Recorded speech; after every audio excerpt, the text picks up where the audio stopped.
Assalamualaikum warahmatullahi wabarakatuh. Perkenalkan, kami dari kelompok 5 IPS yang beranggotakan yang pertama Azahra Aulia Karomatunisa dengan NIM 2003380, Dewi Salamah dengan NIM 2004490, Devi Asriani dengan NIM 2006730, Visna Leviana RA dengan NIM 2007930, Niki Ayelsa Permatasari dengan NIM 2008298, dan Putri Sofiatul Maula dengan NIM 2008312. Di sini kami akan mencoba menjelaskan tentang pembelajaran sejarah perjuangan bangsa Indonesia di sekolah dasar. Nah, kalau gitu kita langsung masuk aja ke materi yang pertama. Assalamualaikum warahmatullahi wabarakatuh. Perkenalkan, nama saya Putri Sofiatul Maula, NIM 2008312.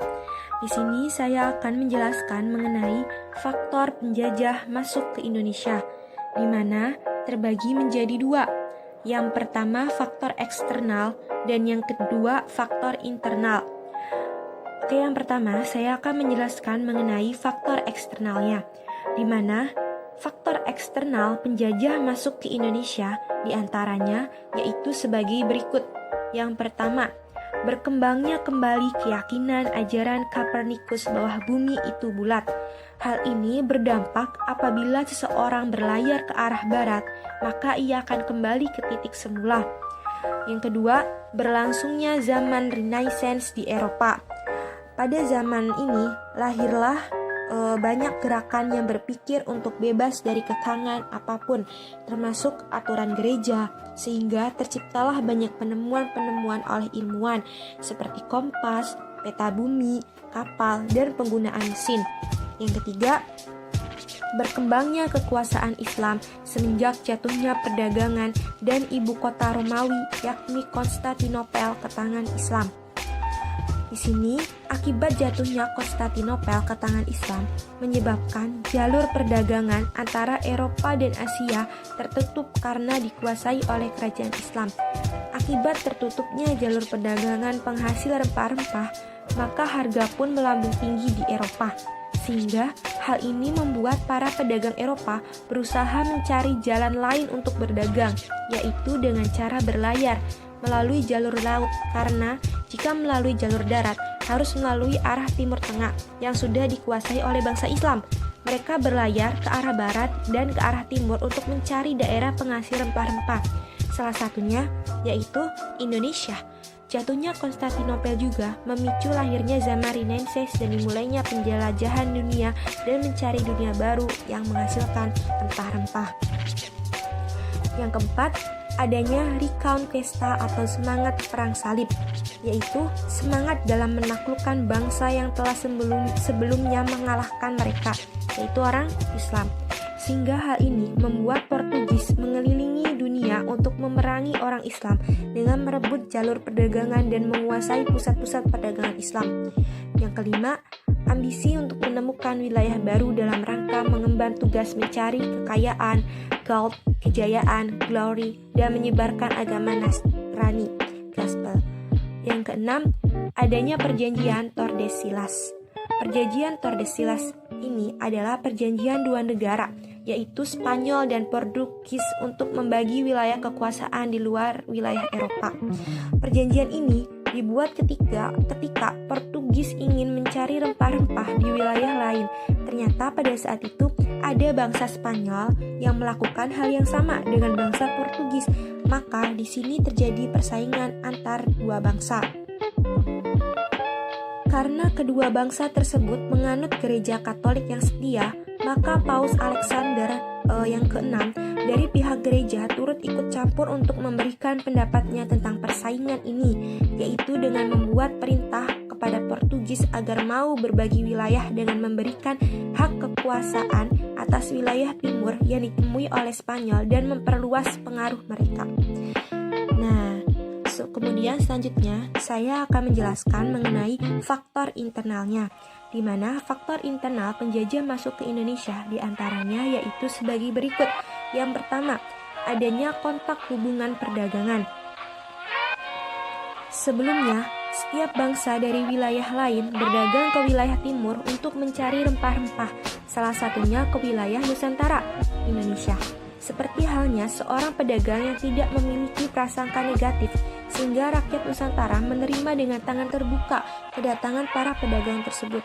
Namun ternyata, hal ini dimanfaatkan oleh para pedagang untuk menguasai perdagangan, salah satunya dengan mengadu domba antar kerajaan di Nusantara dengan memihak salah satu kerajaan yang tentunya untuk meminta imbalan dengan memonopoli perdagangan, sehingga para pedagang mendapat keuntungan yang besar dan merugikan rakyat Nusantara. Karena memonopoli ini bersifat pemaksaan, jika tidak maka mereka akan disiksa. Yang kedua, Nusantara wilayah penghasil rempah-rempah terbesar.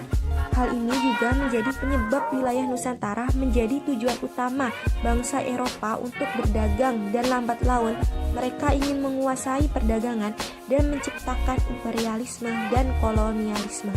Yang ketiga, tidak adanya persatuan antara kerajaan satu dengan kerajaan lainnya di Indonesia. Hal ini membuat para penjajah dengan mudah untuk memecah belah antar kerajaan di Nusantara dengan cara mengadu domba dan memihak salah satu kerajaan. Terima kasih pematerian yang telah saya sampaikan, semoga bermanfaat. Selanjutnya akan dilanjutkan oleh rekan saya. Assalamualaikum warahmatullahi wabarakatuh. Di sini saya Azahra Aulia Koramatunisa dengan NIM 2003380 akan menjelaskan tentang penjajahan Portugis dan perlawanan bangsa Indonesia terhadap Portugis. Portugis merupakan salah satu negara pelopor penjajahan samudra. Pada awalnya, kedatangan bangsa Portugis untuk mencari tempat penghasil rempah-rempah. Dari berbagai penjelajah Portugis pada tahun 1511, Alfonso de Albuquerque berhasil menguasai Malaka yang menjadi tempat penting bagi perdagangan rempah-rempah. Portugis mengendalikan perdagangan di Asia Tenggara melalui penguasaan Malaka pada tahun 1511 oleh Alfonso de Albuquerque. Selama dikuasai Portugis, Malaka menjadi pusat perdagangan yang paling ramai di Asia. Penguasaan Portugis terhadap Malaka kemudian memunculkan berbagai perlawanan rakyat Indonesia. Yang pertama ada serangan kerajaan Aceh terhadap Portugis. Sejak kedatangan orang Portugis di Malaka pada tahun 1511, telah terjadi persaingan yang berbuntut permusuhan antara Portugis dan Kesultanan Aceh. Sultan Aceh pada waktu itu diperintah oleh Sultan Ali Mughayat Shah menganggap bahwa orang Portugis merupakan saingan dalam politik, ekonomi, dan penyebaran agama. Latar belakang perlawanan rakyat Aceh terhadap Portugis antara lain: kesatu, adanya monopoli perdagangan oleh Portugis. Kedua, pelarangan terhadap orang-orang Aceh untuk berdagang dan berlayar ke Laut Merah. Ketiga, penangkapan kapal Aceh oleh Portugis. Untuk itulah Kesultanan Aceh tetap pada pendiriannya bahwa Portugis harus segera diusir dari Malaka. Selanjutnya, Sultan Alauddin Riayat Shah Al-Qohar menentang kekuatan Portugis dengan bantuan Turki. Sejak Kesultanan Aceh diperintah oleh Sultan Iskandar Muda, perjuangan mengusir Portugis mencapai puncaknya. Untuk mencapai tujuannya, Sultan Iskandar Muda menempuh beberapa cara untuk melumpuhkan kekuatan Portugis, seperti blokade perdagangan. Namun usaha itu gagal. Sultan Iskandar Muda menyerang kedudukan Portugis di Malaka pada tahun 1629. Seluruh kekuatan tentara Aceh dikerahkan, namun upaya itu mengalami kegagalan. Pasukan Kesultanan Aceh dapat dipukul mundur oleh pasukan Portugis. Faktor penyebab kegagalan serangan Aceh terhadap Portugis di Malaka adalah: pertama, tidak dipersiapkan dengan baik. Kedua, perlengkapan senjata yang digunakan masih sederhana. Ketiga, terjadi konflik internal di kalangan pejabat kerajaan Aceh. Yang kedua, ada serangan kerajaan Demak terhadap Portugis di Malaka. Dikuasainya Malaka pada tahun 1511 oleh orang-orang Portugis merupakan ancaman tersendiri bagi kerajaan Demak. Pada tahun 1512, kerajaan Demak di bawah pimpinan Pati Unus, Pangeran Sabranglor, dengan bantuan kerajaan Aceh menyerang Portugis di Malaka. Namun, serbuan Demak tersebut mengalami kegagalan. Penyebab kegagalan serangan Demak ke Portugis di Malaka adalah: pertama, serangan tersebut tidak dilakukan dengan persiapan yang matang. Kedua, jarak yang terlalu jauh. Ketiga, kalah persenjataan. Penyerangan dilakukan sekali lagi bersama Aceh dan Kerajaan Johor, tetapi tahap berhasil dipatahkan oleh Portugis. Perjuangan Kerajaan Demak terhadap orang-orang Portugis tidak berhenti sampai di situ. Kerajaan Demak selalu menyerang dan membinasakan setiap kapal dagang Portugis yang melewati jalur Laut Jawa. Karena itulah kapal dagang Portugis yang membawa rempah-rempah dari Maluku tidak melalui Laut Jawa, tetapi melalui Kalimantan Utara. Upaya Demak untuk mengusir Portugis diwujudkan dengan ditaklukkannya Kerajaan Pajajaran oleh Fathahillah pada tahun 1527. Penaklukan Pajajaran ini disebabkan Kerajaan Pajajaran mengadakan perjanjian perdagangan dengan Portugis, sehingga Portugis diperbolehkan mendirikan benteng di Sunda Kelapa. Ketika orang-orang Portugis mendatangi Sunda Kelapa, sekarang Jakarta, terjadilah perang antara Kerajaan Demak di bawah pimpinan Fathahillah dengan tentara Portugis. Dalam peperangan itu, orang-orang Portugis berhasil dipukul mundur pada tanggal 22 Juni 1527. Kemudian pelabuhan Sunda Kelapa diganti namanya oleh Fathahillah menjadi Jayakarta, yang berarti kejayaan yang sempurna. Yang ketiga ada perlawanan rakyat Maluku. Setelah Portugis pada tahun 1511 berhasil menduduki Malaka, Portugis melanjutkan misi dagangnya menuju Maluku. Di Kepulauan Maluku terdapat Kerajaan Ternate dan Kerajaan Tidore yang menghasilkan rempah-rempah. Portugis diperbolehkan mendirikan benteng sebagai kantor dagang. Akan tetapi terjadi penyimpangan. Portugis menjadikan benteng itu sebagai basis pertahanan untuk menguasai dan menjajah daerah Ternate. Portugis memaksa Sultan Ternate, yaitu Sultan Hairun, untuk menerima kekuasaan Portugis dan hanya menjual cengkih dan pala kepada Portugis. Selain itu, Portugis melarang Sultan Ternate menjual rempah-rempahnya kepada pedagang lain. Tentu saja sikap seperti ini sangat ditentang oleh Sultan Hairun. Ketika Sultan Hairun akan membicarakan masalah perdagangan dengan Portugis ini, beliau dibunuh secara licik. Terbunuhnya Sultan Hairun jelas memancing kemarahan rakyat Ternate. Sultan Babullah yang menggantikan Sultan Hairun bersumpah akan mengusir Portugis dari Ternate. Untuk itu, Sultan Babullah mengerahkan tentara dan segenap kekuatannya mengepung benteng Portugis, hingga akhirnya Portugis menyerah dan dipaksa meninggalkan Ternate tahun 1575 setelah terusir dari Ternate. Kemudian Portugis ke Ambon hingga dikalahkan oleh Belanda pada tahun 1605. Yang kedua ada penjajahan Spanyol dan perlawanan rakyat Indonesia terhadap Spanyol. Tibanya Portugis di Indonesia membuat bangsa Eropa lain bergerak mencari keuntungan. Ekspedisi ini dipimpin oleh Sebastian del Cano yang berhasil sampai di Kepulauan Maluku pada tahun 1521. Kedatangan bangsa Spanyol ini diterima baik oleh Sultan Tidore yang saat itu sedang bermusuhan dengan Portugis. Sebaliknya, kedatangan Spanyol di Maluku bagi Portugis merupakan pelanggaran atas hak monopoli. Oleh karena itu, timbullah persaingan antara Portugis dan Spanyol. Kebijakan ekonomi yang diterapkan oleh Spanyol di Indonesia adalah mengenai kebijakan barter yang dilaksanakan di Pulau Jawa. Pada tahun 1527, adanya pertempuran antara kubu Ternate dengan bantuan Portugis dan Tidore dengan bantuan Spanyol. Benteng yang dibangun bangsa Spanyol diambil alih oleh Portugis. Pada 22 April 1529, Spanyol dan Portugis menyepakati diadakannya perjanjian Saragossa. Diadakannya perjanjian tersebut karena kedua belah pihak menyadari kerugian yang ditimbulkan sangat banyak akibat persaingan itu. Isi perjanjian itu antara lain: pertama, Spanyol harus meninggalkan Maluku dan memusatkan kegiatannya di Filipina. Kedua, Portugis tetap melakukan aktivitas perdagangan di Maluku. Kemendikbud 2016 halaman 33. Perlawanan rakyat Indonesia terhadap Spanyol yaitu perlawanan Ratu Oki melawan Spanyol di Minahasa. Perang ini terjadi tahun 1664 sampai 1683. Perang disebabkan oleh ketidaksenangan anak suku Tombatu terhadap usaha monopoli perdagangan beras yang dilakukan Spanyol dan kesengsaraan rakyat akibat ketamakan orang-orang Spanyol. Perang Spanyol dengan Minahasa dilakukan anak suku Tombatu di daerah Kali dan Batu Lesung atau sekitar Danau Bulilin di bawah pimpinan Panglima Monde, suami dari Ratu Oki, sedangkan pihak Spanyol dibantu oleh Raja Loloda Mocoagao II. Pecah perang pertama tahun 1643 di Tompaso yang mengakibatkan 40 tentara Spanyol tewas di Kali dan Batu, sedang pihak Minahasa Panglima Monde beserta 9 tentara gugur. Namun demikian, pasukan Spanyol dapat dikejar dan berkat bantuan Residen VOC Herman Jan Steenkuller berhasil diadakan kesepakatan damai pada 21 September 1694. Pada kesepakatan tersebut dinyatakan bahwa pasukan Minahasa menguasai Tompaso Baru, Rumong Bawah, dan Kawangkoan Bawah, sebelum akhirnya menjadi daerah otonom setingkat kecamatan di masa kekuasaan Belanda karena raja dijadikan pejabat pemerintah Belanda. Sekian yang dapat saya sampaikan.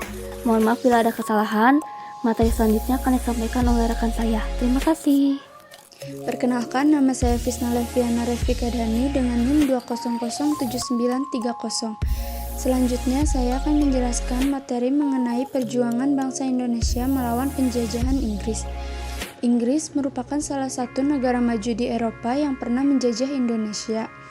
Wilayah bekas jajahan Inggris ini biasanya adalah wilayah penghasil rempah-rempah. Sejarah masuknya bangsa Inggris ke Indonesia yaitu setelah Portugis mengalami kesuksesan perdagangan rempah-rempah. Banyak bangsa Eropa yang ingin datang dan melakukan perdagangan juga. Dalam waktu singkat, Lisabon berkembang menjadi pusat perdagangan rempah-rempah di wilayah Eropa Barat. Dengan pintarnya, Inggris mengambil keuntungan dengan wilayahnya yang dekat Lisabon, sehingga harga relatif murah. Rempah-rempah itu kemudian dijual kembali di daerah-daerah Eropa Barat, bahkan sampai di Eropa Utara. Namun, karena Inggris terlibat konflik dengan Portugis, Inggris mulai mengalami kesulitan untuk mendapatkan rempah-rempah dari pasar Lisabon. Inggris berusaha mencari sendiri negeri penghasil rempah-rempah. Banyak anggota masyarakat, para pelaut dan pedagang yang tidak melibatkan diri dalam perang justru mengadakan pelayaran dan penjelajahan samudera untuk menemukan daerah penghasil rempah-rempah tersebut. Dalam pelayaran Inggris ke wilayah timur untuk mencari daerah penghasil rempah-rempah, Inggris sampai ke India. Para pelaut dan pedagang Inggris ini masuk ke India pada tahun 1600. Inggris juga memperkuat kedudukannya di India. Inggris membentuk kongsi dagang yang diberi nama East India Company. Dari wilayah India inilah para pelaut dan pedagang Inggris berlayar ke Kepulauan Nusantara untuk meramaikan perdagangan rempah-rempah. Bahkan di tahun 1811 pernah memegang kendali kekuasaan di tanah Hindia. Namun, Inggris tidak berkuasa lama di wilayah Indonesia karena kedatangan Belanda yang kembali ke Indonesia. Sejarah penjajahan Indonesia ini terjadi karena sumber daya alam Indonesia yang amat sangat banyak. Pala, lada, dan cengkeh sering dibutuhkan oleh bangsa Eropa untuk menghangatkan diri. Perkenalkan, nama saya Dewi Salamah dengan NIM 24490 akan menjelaskan materi selanjutnya mengenai perjuangan bangsa Indonesia melawan Belanda. Masa penjajahan Indonesia itu tidak langsung dimulai ketika orang-orang Belanda pertama kali menginjakkan kaki di Nusantara pada akhir abad ke-16. Sebaliknya, proses penjajahan oleh bangsa Belanda merupakan proses ekspansi politik yang lambat, bertahap, dan juga berlangsung selama beberapa abad sebelum mencapai batas-batas wilayah Indonesia seperti yang ada sekarang. Selama abad ke-18, Verenigd Oost-Indisch Company atau disingkat dengan VOC memantapkan dirinya sebagai kekuatan ekonomi dan politik di Pulau Jawa setelah runtuhnya Kesultanan Mataram. Perusahaan dagang Belanda ini telah menjadi kekuatan utama di perdagangan Asia sejak awal tahun 1600-an. Tetapi pada abad ke-18 juga mulai mengembangkan minat untuk campur tangan dalam politik pribumi di Pulau Jawa demi meningkatkan kekuasaannya pada ekonomi lokal. Namun, korupsi, manajemen yang buruk, juga persaingan yang ketat dari Inggris mengakibatkan runtuhnya VOC menjelang akhir abad ke-18. Pada tahun 1796, VOC akhirnya bangkrut dan kemudian dinasionalisasi oleh pemerintah Belanda. Akibatnya harta dan milik aset semua VOC di Nusantara itu jatuh ke tangan mahkota Belanda pada tahun 1800. Namun ketika Prancis menduduki Belanda antara tahun 1806 dan 1815, aset-aset tersebut dipindahkan ke tangan Inggris. Setelah kekalahan Napoleon di Waterloo, diputuskan bahwa sebagian besar wilayah Nusantara kembali ke tangan Belanda. Selanjutnya yang pertama ada poin mengenai arsitek pemerintah kolonial Belanda di Indonesia.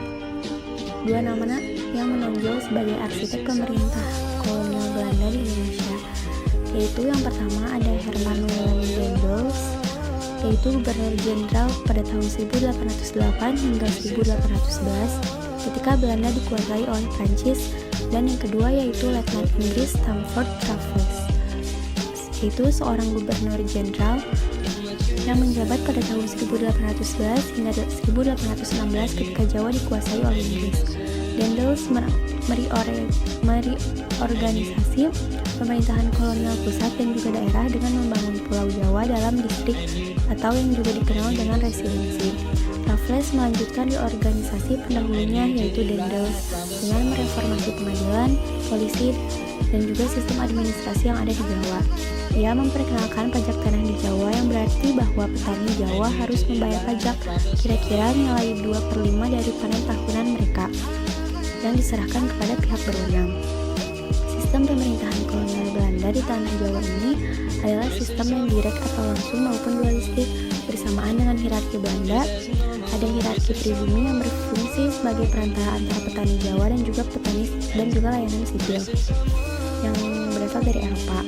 Bagian atas struktur hierarki pribumi ini terdiri dari para aristokrasi Jawa yang sebelumnya para pejabat yang mengelola kerajaan Mataram.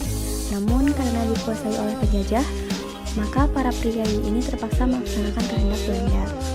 Poin yang kedua yaitu tanam paksa atau sistem kultivasi di Jawa. Persaingan dengan para pedagang Inggris, perang Napoleon di Eropa, dan juga perang Jawa mengakibatkan beban keluarga yang berat bagi pemerintahan Belanda.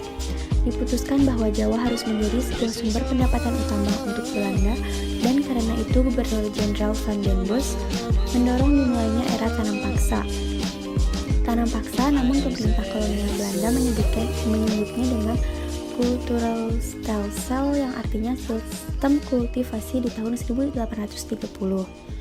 Dengan sistem ini, Belanda memonopoli perdagangan komoditi-komoditi ekspor di Jawa.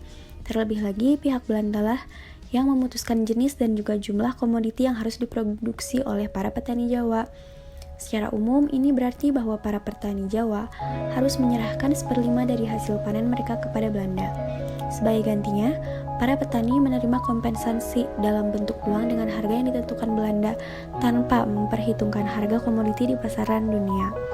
Para pejabat Belanda dan Jawa menerima bonus bila residensi mereka mengirimkan lebih banyak hasil panen dibanding waktu sebelumnya, maka mendorong intervensi top-down dan juga penindasan.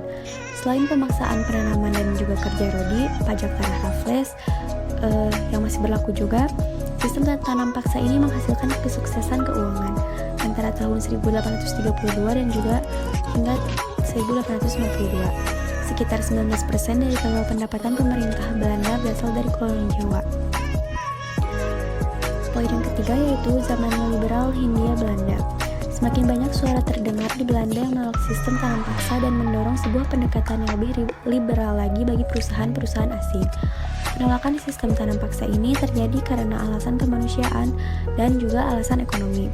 Pada tahun 1870, kelompok liberal di Belanda memenangkan kekuasaan di parlemen Belanda dan dengan sukses menghilangkan beberapa ciri khas sistem tanam paksa seperti persentase penanaman beserta keharusan menggunakan lahan dan tenaga kerja untuk hasil panen dengan tujuan ekspor.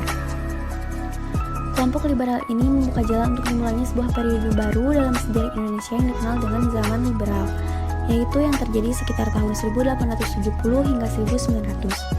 Periode ini ditandai dengan pengaruh besar dari kapitalisme swasta dalam kebijakan kolonial di Hindia Belanda. Pemerintah kolonial pada saat itu kurang lebih memainkan peran sebagai pengawas dalam hubungan antara pengusaha-pengusaha Eropa dengan masyarakat pedesaan Jawa.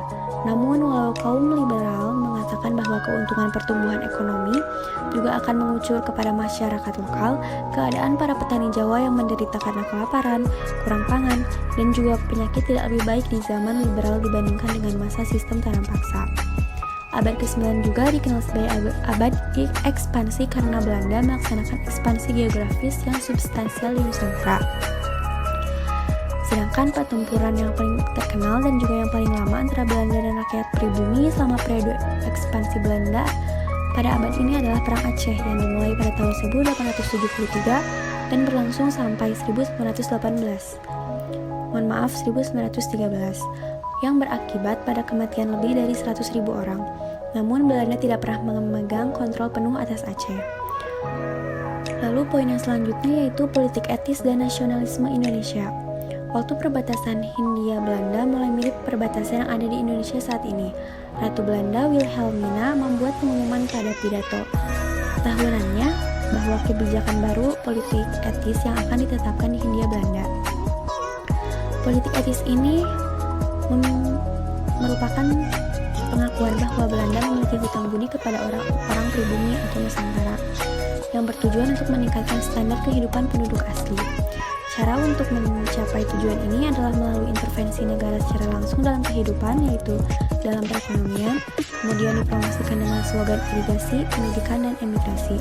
Namun pendekatan baru ini tidak membuktikan kesuksesan yang signifikan dalam hal meningkatkan standar kehidupan penduduk asli. Politik etis itu juga ada efek samping yang sangat penting. Komponen pendidikan dalam politik ini berkontribusi signifikan pada kebangkitan nasionalisme Indonesia dengan menyediakan alat-alat intelektual bagi para elit masyarakat Indonesia untuk mengorganisir dan menyampaikan keberatan-keberatan mereka terhadap pemerintahan kolonial. Politik etis ini memberikan kesempatan lewat sistem edukasi untuk sebagian kecil kaum elit, terutama Indonesia, juga untuk memahami ide-ide politik barat mengenai kemerdekaan dan demokrasi. Maka untuk pertama kalinya orang-orang pribumi mulai mengembangkan kesadaran nasional sebagai orang Indonesia. Poin yang selanjutnya yaitu invasi Jepang ke Hindia Belanda. Penjajah Belanda cukup kuat untuk mencegah nasionalisme Indonesia dengan cara menangkap para pemimpinnya dan menekan organisasi-organisasi nasionalis. Namun, para penjajah tidak bisa menghapuskan sentimen nasionalisme yang telah tertanam di hati bangsa Indonesia. Orang-orang Indonesia di sisi lain tidak cukup kuat untuk melawan pemimpin kolonialis dan karenanya membutuhkan bantuan dari luar untuk menghancurkan sistem kolonial. Pada Maret tahun 1942, tentara Jepang dibakar semangatnya oleh keinginan akan minyak. Menyediakan bantuan tersebut dengan menduduki Hindia Belanda. Walau pada awalnya disambut dengan pembebas oleh penduduk pribumi Indonesia, mereka segera mengalami kesengsaraan di bawah penjajahan Jepang. Di antaranya yaitu mengalami kekurangan makanan, pakaian, dan obat beserta kerja paksa di bawah kondisi yang menyiksa. Saat Jepang mengambil alih Hindia Belanda, para pejabat Belanda ditempatkan dalam kem-kem tawanan dan digantikan dengan orang-orang Indonesia untuk mengerjakan tugas-tugas kepemerintahan. Tentara Jepang mendidik, melatih, dan mempersenjatai banyak kaum muda Indonesia dan memberikan suara politik kepada para pemimpin nasionalis. Ini memampukan para pemimpin nasionalis untuk mempersiapkan masa depan bangsa Indonesia yang merdeka. Pada bulan-bulan terakhir sebelum penyerahan diri kepada Jepang, yang secara efektif mengakhiri Perang Dunia II, pihak Jepang memberikan dukungan penuh pada gerakan nasionalis Indonesia. Hancurnya kekuasaan politik, ekonomi, dan sosial pemerintah kolonial Belanda mengakhirkan sebuah era baru. Pada 17 Agustus 1945, Soekarno dan Hatta memproklamasikan kemerdekaan Indonesia 8 hari setelah penjatuhan bom atom di Nagasaki dan 2 hari setelah Jepang kalah dalam perangnya. Sekian materi yang dapat saya sampaikan. Untuk selanjutnya akan dilanjutkan dengan rekan saya. Terima kasih. Wassalamualaikum warahmatullahi wabarakatuh.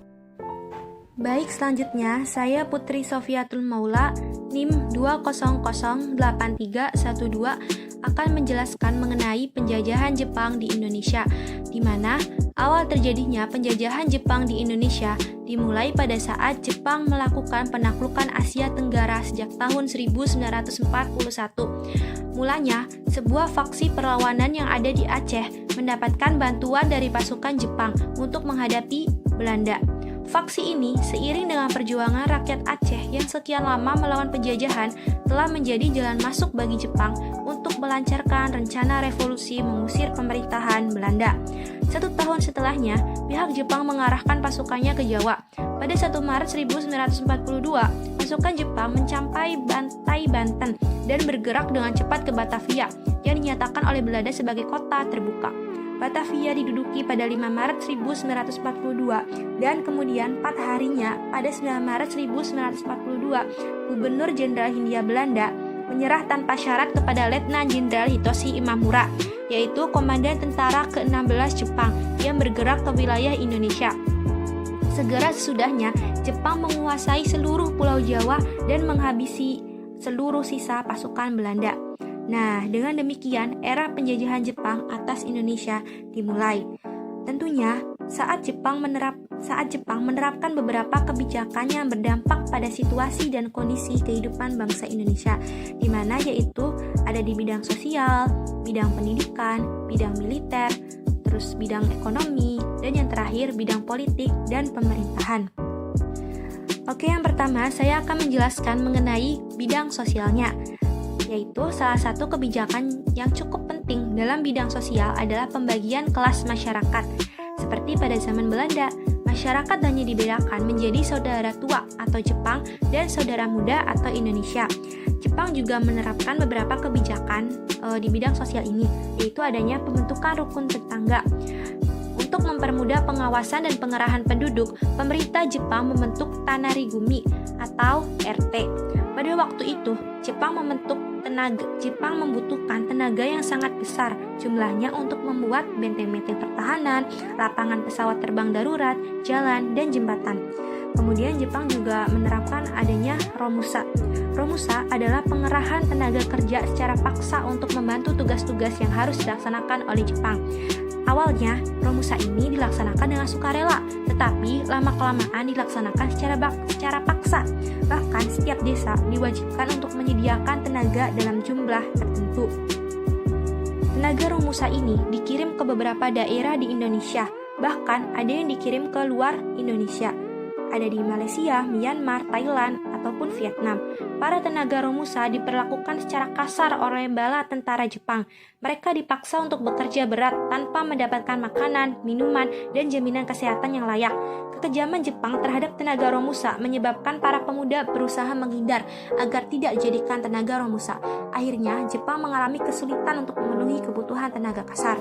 Kemudian, penerapan kebijakan Jepang juga ada, yaitu penggunaan bahasa Indonesia, di mana bahwa pendudukan Jepang merupakan masa bersejarah bagi bahasa Indonesia.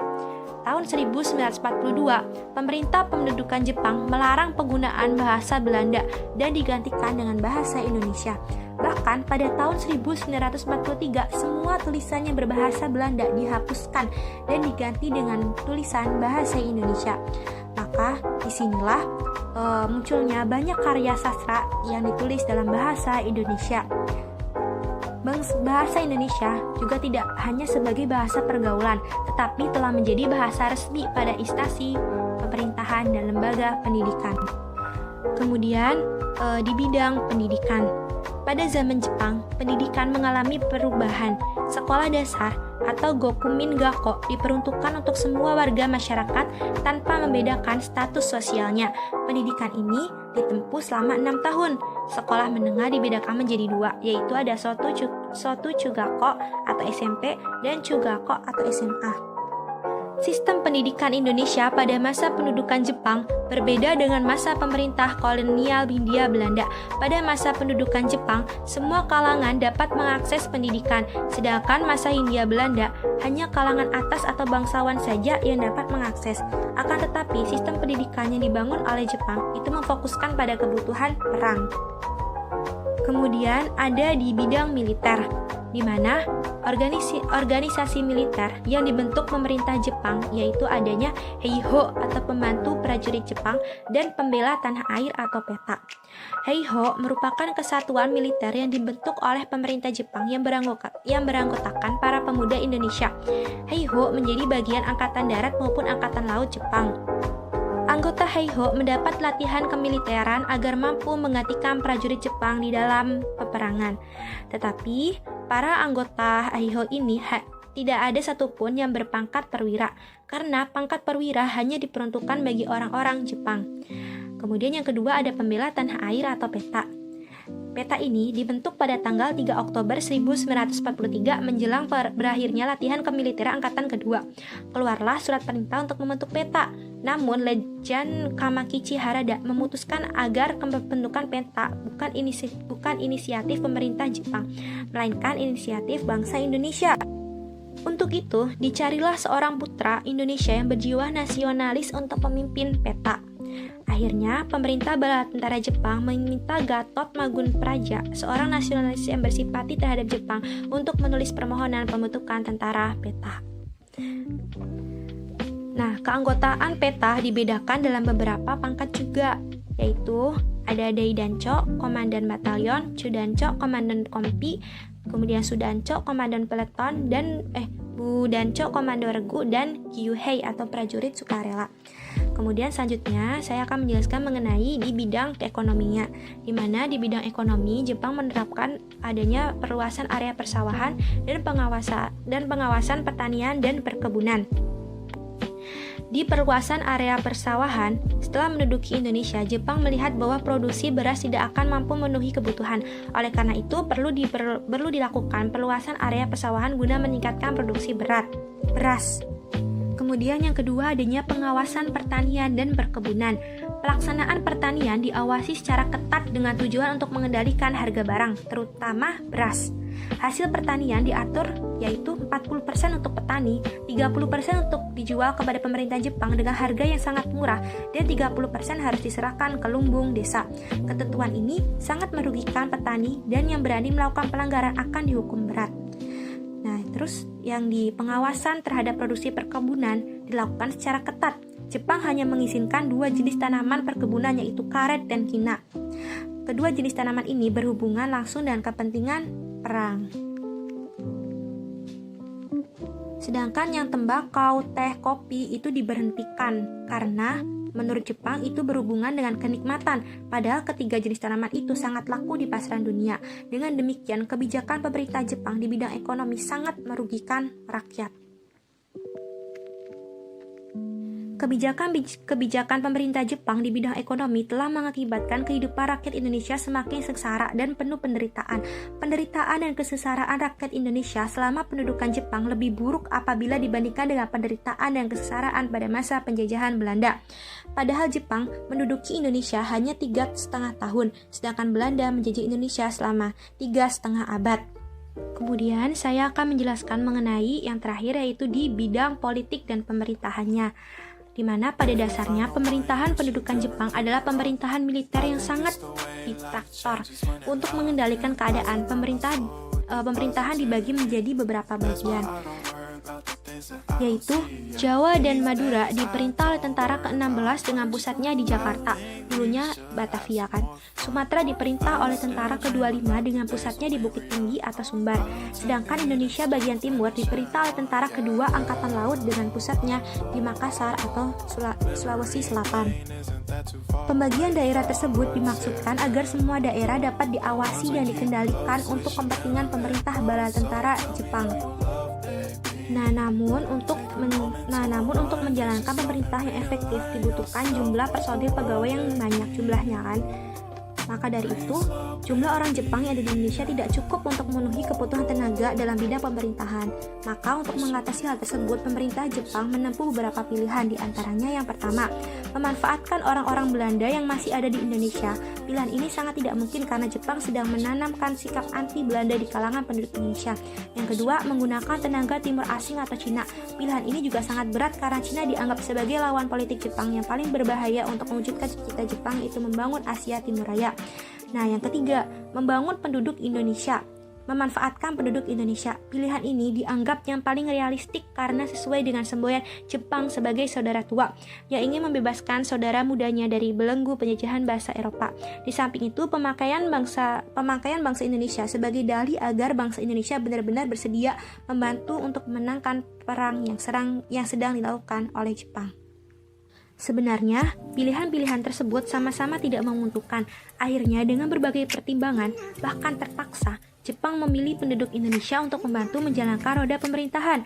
Jepang pun dengan berat harus menyerahkan beberapa jabatan kepada orang Indonesia. Misalnya, Departemen Urusan Agama dipimpin oleh Profesor Husain Jadiningrat, serta Mas Sutarjo Kartohadikusumo dan RMTA Suryo sebagai Residen Jakarta dan Residen Bojonegoro. Di samping itu, beberapa tokoh nasional yang mendapat kepercayaan untuk ikut menjalankan roda pemerintahan adalah Insinyur Soekarno, Mr. Suwandi, Dr. Abdul Rashid, Profesor Dr. Supomo, Mokhtar bin Prabu Mangkunegoro, Mr. Muhammad Yamin, Prawoto Sumodilogoro, dan sebagainya. Bahkan kesempatan untuk duduk dalam badan pemerintah pusat atau Cungosangiin semacam Volksraad pada zaman Belanda semakin terbuka. Mungkin cukup di situ yang dapat saya sampaikan mengenai penjajahan Jepang di Indonesia, di mana Indonesia mendapatkan banyak kerugian dan kesengsaraan, walaupun bangsa Jepang hanya 3,5 tahun menjajah Indonesia. Kurang lebihnya saya mohon maaf. Wabillahi taufiq wal hidayah. Wassalamualaikum warahmatullahi wabarakatuh. Selanjutnya akan dilanjutkan oleh rekan saya. Saya Niki Ayolsa Permatasari dengan NIM 2008298. Di sini akan mencoba menjelaskan tentang proses menuju proklamasi. Nah, pada awalnya, untuk menarik hati bangsa Indonesia, pada tanggal 7 September 1944, dalam sidang parlemen Jepang, Perdana Menteri Kuniaki Koiso mengumumkan bahwa daerah Hindia Timur atau Indonesia diperkenankan merdeka kelak di kemudian hari. Pengumuman tersebut pun disambut gembira oleh bangsa Indonesia. Para pemimpin pergerakan kemerdekaan Indonesia selalu menuntut janji tersebut untuk segera diwujudkan oleh Jepang. Karena desakan para pemimpin pergerakan kemerdekaan Indonesia dan Jepang yang kedudukannya semakin terdesak oleh sekutu, Letnan Jenderal Kumakichi Harada, pimpinan tentara Jepang di Jawa, pada tanggal 1 Maret 1945 mengumumkan pembentukan Badan Penyelidik Usaha-Usaha Persiapan Kemerdekaan di Indonesia atau BPUPKI, atau dalam bahasa Jepang disebut Dokuritsu Junbi Kosakai. Badan ini diresmikan pada 29 April 1945 dan diketuai oleh Dr. Rajiman Widyo Diningrat dan R.P. Suroso sebagai wakil ketuanya. Sebagai persiapan menuju kemerdekaan, BPUPKI melakukan 2 kali sidang. Sidang pertama dilakukan pada tanggal 29 Mei 1945 sampai 1 Juni 1945. Dalam sidang pertama tersebut, BPUPKI membahas tentang dasar negara. Ketua BPUPKI, Dr. Rajiman Widyo Diningrat, dalam pembukaannya meminta pandangan dari anggota mengenai dasar negara Indonesia. Sidang ini menekankan bahwa suatu yang akan dijadikan dasar negara hendaknya dicari dan digali dari nilai-nilai yang sudah berakar kuat di hati dan pikiran rakyat agar dapat diterima secara bulat dan didukung oleh seluruh lapisan masyarakat. Beberapa tokoh yang mengajukan konsep tentang dasar negara adalah Mr. Muhammad Yamin, Mr. Supomo, dan I.R. Soekarno. Dalam pidatonya, I.R. Soekarno juga memberi usul mengenai nama dasar negara Indonesia mereka, yaitu Pancasila, Trisila, dan Ekasila. Dalam rapat tanggal 1 Juni 1945, nama yang dipilih untuk dasar negara Indonesia adalah Pancasila. Oleh karena itu, tanggal 1 Juni 1945 diperingati sebagai hari lahirnya Pancasila. Dengan berakhirnya rapat pada tanggal 1 Juni 1945, maka selesailah pelaksanaan persidangan pertama BPUPKI. Dalam pertemuan sidang pertama pula, dibentuk lagi panitia kecil yang beranggotakan 9 orang, sehingga disebut Panitia 9. Ketua Panitia 9 adalah IR Soekarno, dengan anggotanya Dr. Andes Muhammad Hatta, Mr. Muhammad Yamin, Mr. Ahmad Subarjo, Mr. A.A. Maramis, Abdul Qadir Muzakir, Wahid Hasim, H. Agus Salim, dan Abikusno Jokro Sujoso. Tugas Panitia 9 adalah menyusun rencana pembukaan Undang-Undang Dasar. Dalam persidangan yang dilakukan oleh Panitia 9 menghasilkan rumusan yang menggambarkan maksud dan tujuan pembentukan negara Indonesia Merdeka. Rumusan dasar negara yang dihasilkan oleh Panitia 9 adalah sebagai berikut. 1. Ketuhanan dengan kewajiban menjalankan syariat Islam bagi pemeluk-pemeluknya. 2. Menurut dasar kemanusiaan yang adil dan beradab. 3. Persatuan Indonesia. 4. Dan kerakyatan yang dipimpin oleh hikmat kebijaksanaan dalam permusyawaratan perwakilan. 5. Serta mewujudkan sesuatu keadilan sosial bagi seluruh rakyat Indonesia. Dengan berhasilnya merumuskan calon dasar negara tersebut, maka tugas Panitia 9 selesai pada tanggal 22 Juni 1945. Rumusan dasar negara yang dihasilkan oleh Panitia 9 oleh Mr. Muhammad Yamin disebut Piagam Jakarta atau Jakarta Charter. Rancangan itu diterima secara bulat dan sepakat untuk dimatangkan dalam sidang kedua BPUPKI mulai tanggal 10 Juli 1945. Sidang BPUPKI yang kedua pada tanggal 10 Juli 1945 sampai 16 Juli 1945 memiliki agenda khusus, yaitu mempersiapkan rancangan Undang-Undang Dasar termasuk juga pembukaannya. Sebelum BPUPKI memulai sidang yang kedua, bangsa Indonesia telah memiliki rancangan Undang-Undang Dasar yang telah disusun oleh Panitia 9 yang dikenal dengan istilah Piagam Jakarta. Dalam sidang ini dibentuk Panitia Perancang Undang-Undang Dasar yang pada akhirnya bersepakat bahwa preambul atau pembukaan diambil dari Piagam Jakarta. Dalam persidangan BPUPKI yang kedua, selain membahas Undang-Undang Dasar, juga menetapkan bahwa bentuk negara Indonesia adalah republik dan wilayah negara Indonesia yakni seluruh wilayah kepulauan Indonesia yang semula wilayah kekuasaan Hindia Belanda.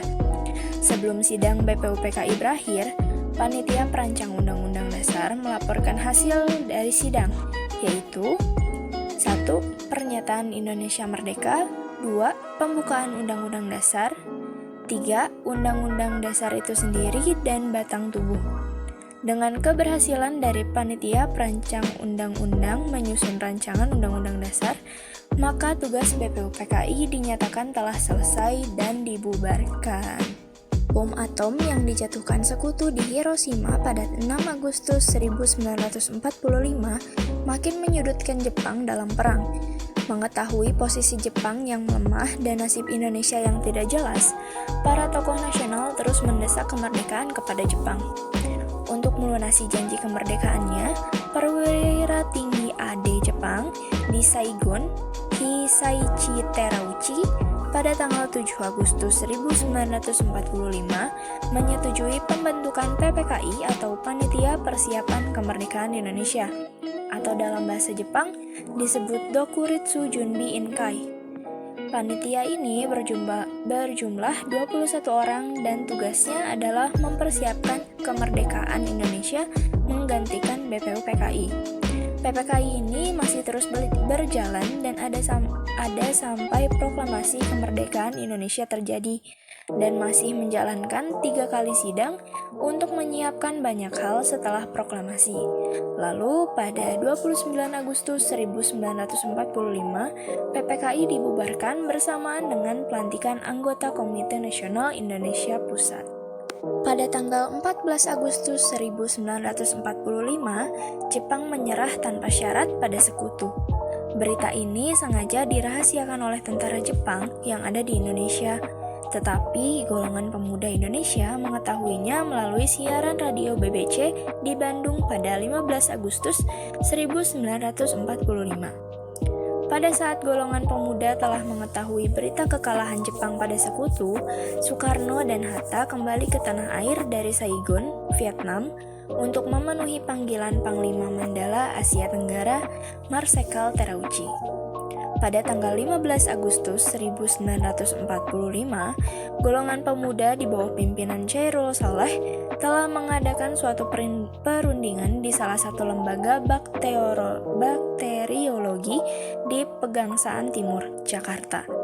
Dalam pertemuan tersebut, diputuskan agar pelaksanaan kemerdekaan dilepaskan dari segala ikatan dan hubungan dengan janji kemerdekaan dari Jepang.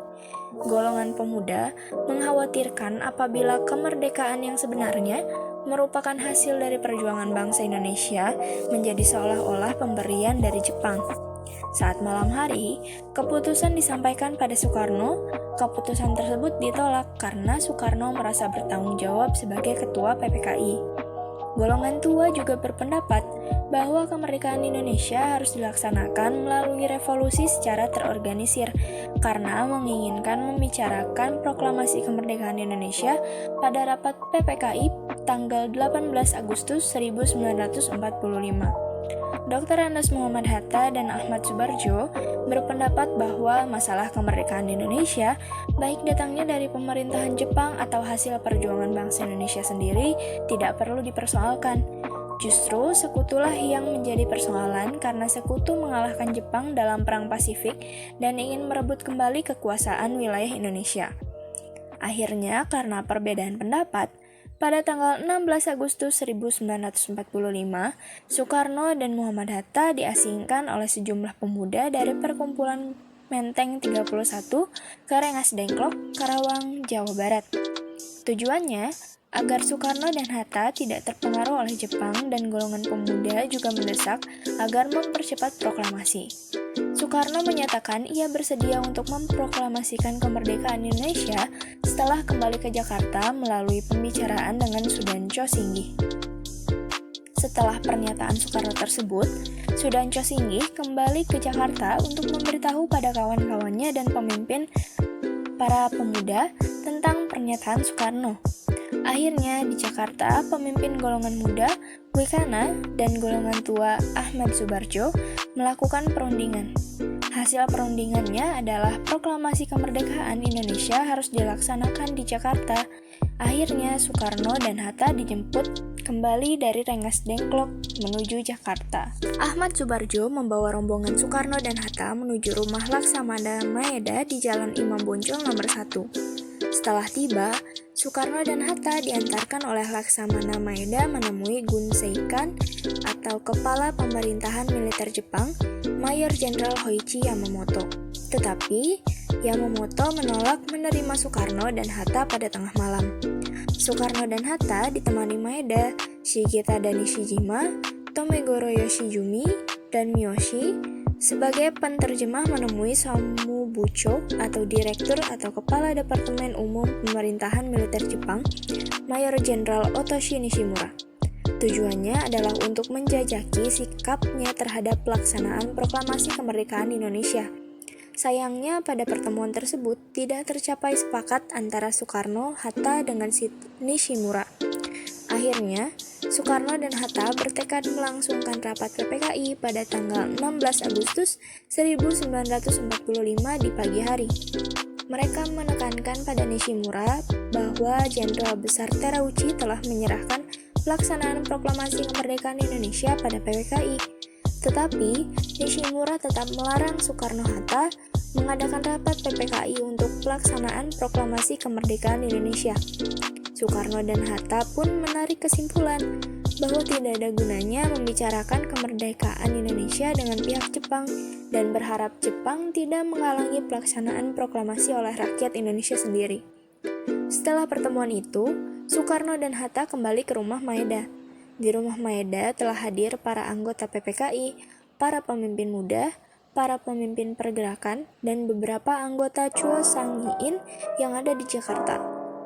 Setelah berbicara sebentar dengan Soekarno, Muhammad Hatta, dan Ahmad Subarjo, maka kemudian Laksamana Maeda meminta diri untuk beristirahat dan mempersilahkan para pemimpin Indonesia berunding di rumahnya. Para tokoh nasionalis berkumpul di rumah Maeda untuk merumuskan teks proklamasi. Kemudian di ruang makan Maeda dirumuskan naskah proklamasi kemerdekaan Indonesia. Ketika peristiwa bersejarah itu berlangsung, Maeda tidak hadir, tetapi Miyoshi sebagai orang kepercayaan Nishimura bersama Sukarni, Sudiro, dan B.M. Diah menyaksikan Soekarno, Hatta, dan Ahmad Subarjo membahas perumusan naskah proklamasi kemerdekaan Indonesia. Soekarno pertama kali menuliskan kata pernyataan proklamasi sebagai judul pada pukul 3 dini hari. Ahmad Subarjo menyampaikan kalimat "Kami bangsa Indonesia dengan ini menyatakan kemerdekaan Indonesia".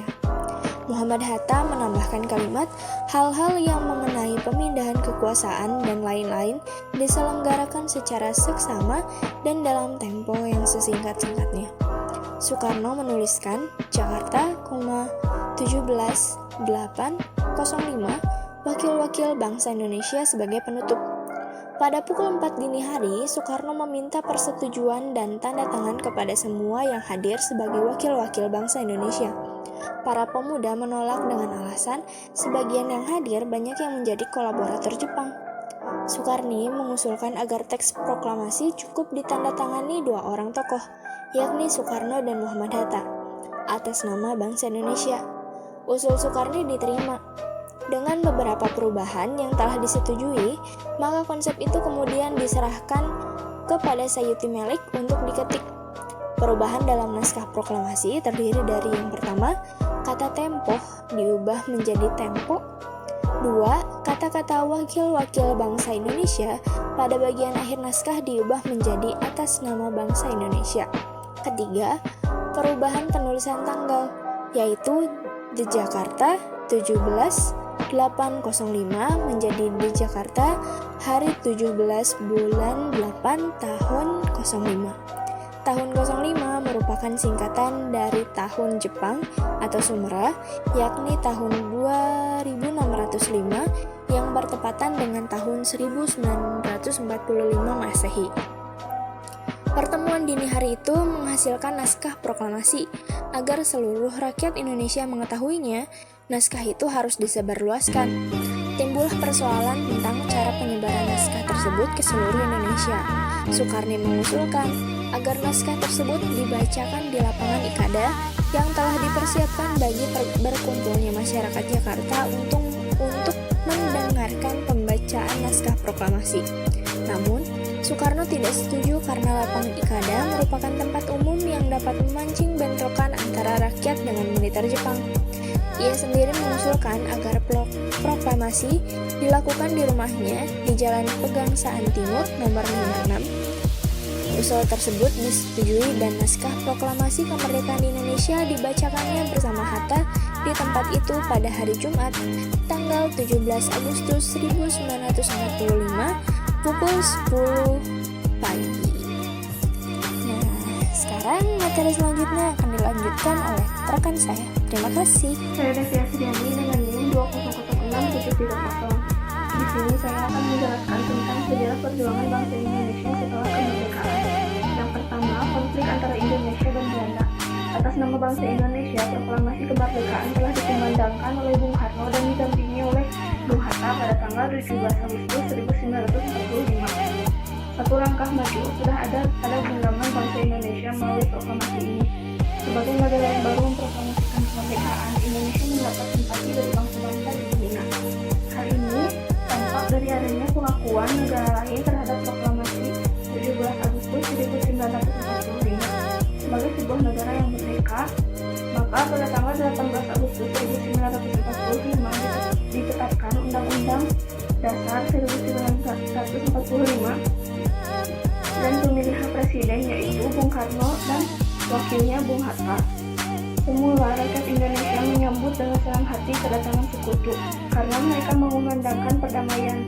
Akan tetapi setelah diketahui bahwa Netherlands Independent Administration atau yang sering disingkat NICE di bawah pimpinan Van der Waals dan Van Mook ikut di dalamnya, sikap rakyat Indonesia menjadi curiga dan bermusuhan.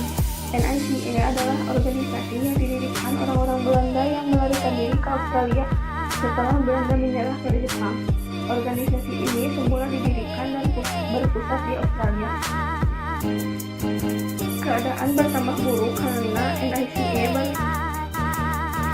mempersenjatai kembali KNIL setelah dilepas oleh Sekutu dari taruhan Jepang. Adanya keinginan Belanda berkuasa di Indonesia menimbulkan pertentangan, bahkan di mana-mana terjadi pertempuran melawan NICE dan Sekutu. Tugas yang diemban oleh Sekutu, yang dalam hal ini dilakukan oleh Allied Force Netherlands East Indies atau AFNI, ternyata memiliki agenda yang terselubung. Kedatangan pasukan Sekutu justru diboncengi oleh NICE yang tidak lain adalah orang-orang Belanda yang ketika Jepang datang melarikan diri ke Australia dan membentuk kekuatan di sana. Mereka memiliki keinginan untuk menghidupkan kembali Hindia Belanda. Dengan demikian, sikap Indonesia yang semula menerima kedatangan Sekutu menjadi penuh kecurigaan dan kemudian berkembang menjadi permusuhan. Lalu yang selanjutnya ada pertempuran 10 November 1945 di Surabaya. Pertempuran Surabaya ialah peristiwa sejarah perang antara pihak Tentara Britania Raya dengan Tentara Indonesia. Peristiwa besar ini terjadi pada tanggal 10 November 1945 di kota Surabaya. Pertempuran ini merupakan perang pertama pasukan Indonesia dengan pasukan asing setelah proklamasi kemerdekaan Indonesia dan salah satu pertempuran terberat dan terbesar dalam sejarah Revolusi Nasional Indonesia yang menjadi simbol nasional atas perlawanan Indonesia kepada kolonialisme. Lalu yang selanjutnya, pertempuran Ambarawa. Pertempuran dahsyat ini memakan waktu hampir 1 bulan lamanya sebelum seluruh kota jatuh di tangan pihak Inggris. Peristiwa berdarah ini benar-benar membuat Inggris merasa berperang di Pasifik. Medan Perang Surabaya mendapat julukan neraka bagi mereka karena kerugian yang disebabkan tidaklah sedikit. Sekitar 1.600 orang prajurit pengalaman mereka tewas di Surabaya serta puluhan alat perang rusak dan hancur diterjang badai semangat arek-arek Surabaya. Kejadian luar biasa heroik yang terjadi di kota Surabaya telah menggetarkan bangsa Indonesia. Semangat juang, pantang menyerah dan bertarung sampai titik darah penghabisan demi tegaknya kedaulatan dan kehormatan bangsa telah mereka tunjukkan dengan penuh kegigihan. Banyaknya pejuang yang gugur dan rakyat yang menjadi korban ketika itu, serta semangat membara yang membuat Inggris merasa terpanggang di neraka telah membuat kota Surabaya kemudian dikenang sebagai kota pahlawan dan tanggal 10 November diperingati setiap tahunnya sebagai Hari Pahlawan. Lalu, perjuangan yang selanjutnya ada Medan Area. Mr. Teguh M. Hasan yang telah diangkat sebagai gubernur mulai dibenahi daerahnya. Tugas pertama yang dilakukan Gubernur Sumatera ini adalah menegakkan kedaulatan dan membentuk Komite Nasional Indonesia untuk wilayah Sumatera.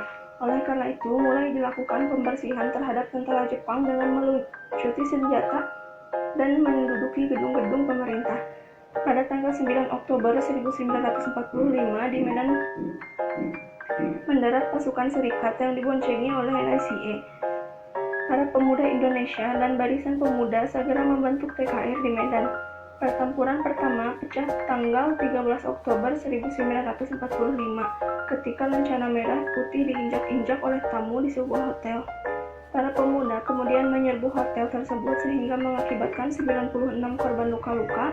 Para korban ternyata sebagian orang-orang NICE. Bentrokan antar serikat dan rakyat menjalar ke seluruh kota Medan. Peristiwa kepahlawanan ini kemudian dikenal sebagai Pertempuran Medan Area. Lalu yang selanjutnya, Bandung Lautan Api. Istilah Bandung Lautan Api menunjukkan terbakarnya kota Bandung sebelah selatan akibat politik bumi hangus yang diterapkan TKR. Peristiwa itu terjadi tanggal 23 Maret 1946. Setelah ada ultimatum perintah pengosongan Bandung oleh Sekutu. Seperti di kota-kota lainnya, di Bandung juga terjadi pelucutan senjata terhadap Jepang. Di pihak lain, Tentara Serikat menghendaki agar persenjataan yang telah dikuasai rakyat Indonesia diserahkan kepada mereka. Para pejuang akhirnya meninggalkan Bandung, tetapi terlebih dahulu membumi hanguskan kota Bandung. Peristiwa tragis ini kemudian dikenal sebagai peristiwa Bandung Lautan Api. Selanjutnya, tragedi nasional atau masa Orde Lama. Tragedi nasional adalah suatu rangkaian peristiwa yang menimpa bangsa Indonesia. Tragedi ini tentu membawa akibat yang sangat merugikan dan menyengsarakan rakyat Indonesia. Peristiwa demi peristiwa terjadi pada bangsa Indonesia sekaligus merupakan ancaman, tantangan, dan hambatan. Peristiwa-peristiwa tersebut sangat mengganggu upaya menata kembali bangsa Indonesia setelah mencapai kemerdekaan.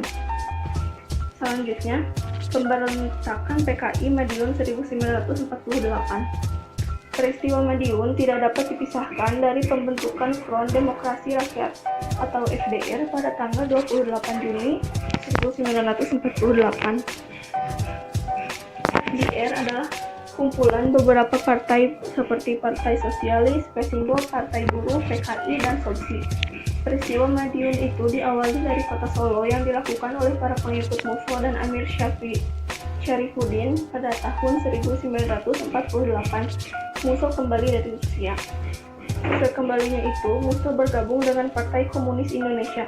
Ajaran yang diberikan pada para anggota PKI adalah mengadu domba kesatuan nasional dengan menyebarkan teror. Pada tanggal 18 September 1948 di Madiun, tokoh-tokoh PKI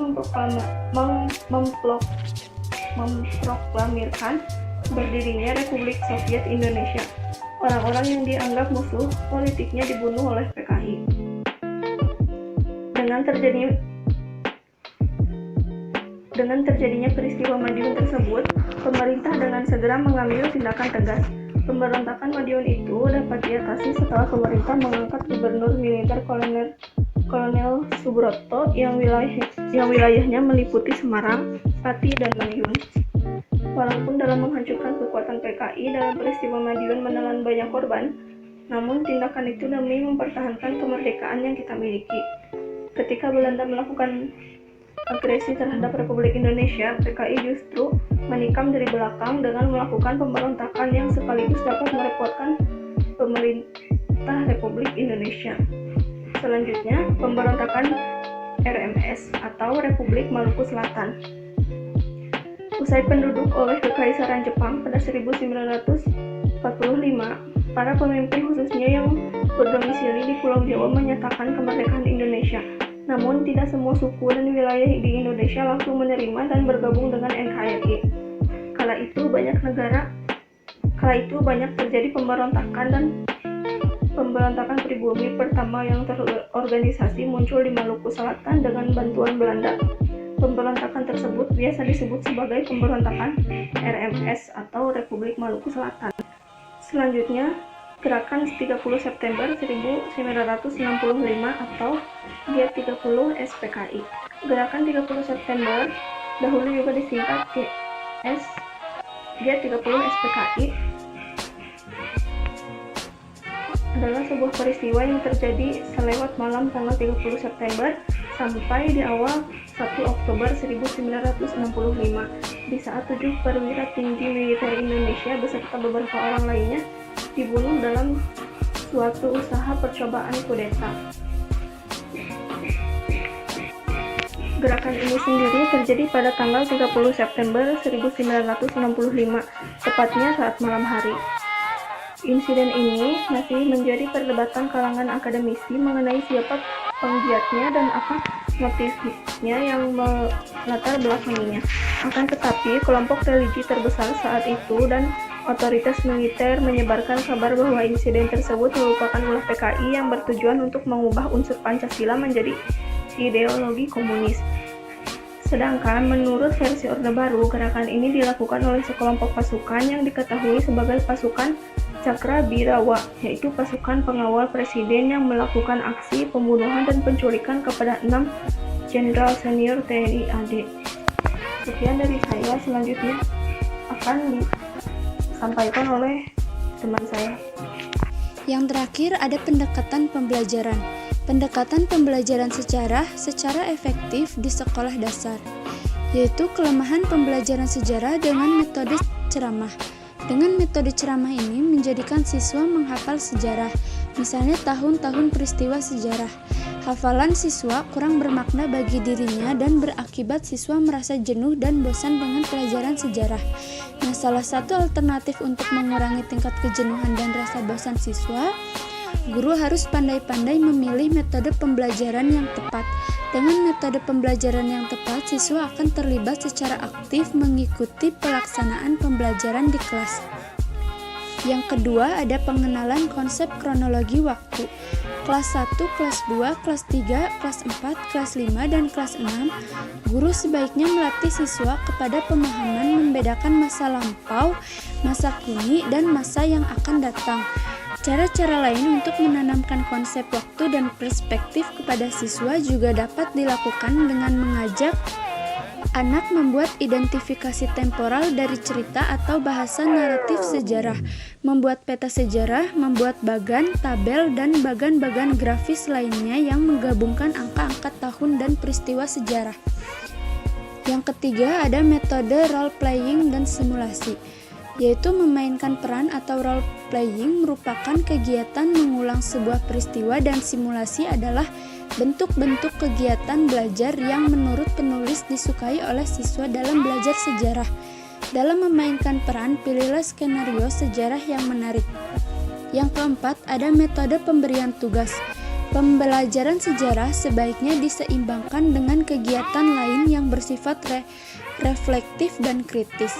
Untuk keseimbangan siswa sebagai individu dan bagian dari kelompok dapat dilakukan dengan melaksanakan pembelajaran sejarah dengan metode penugasan baik secara perorangan maupun kelompok.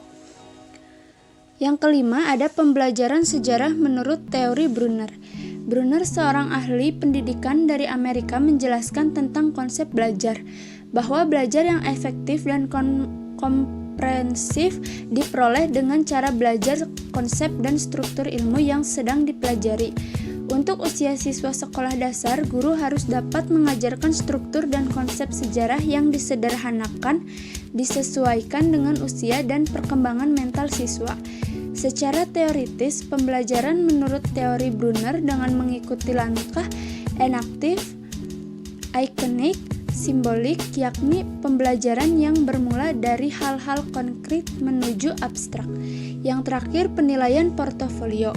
Dengan penilaian portofolio atau asesmen portofolio, guru dapat mengkoreksi berkas-berkas bukti kemampuan siswa belajar dari waktu ke waktu secara konkret untuk dijadikan bahan penilaian.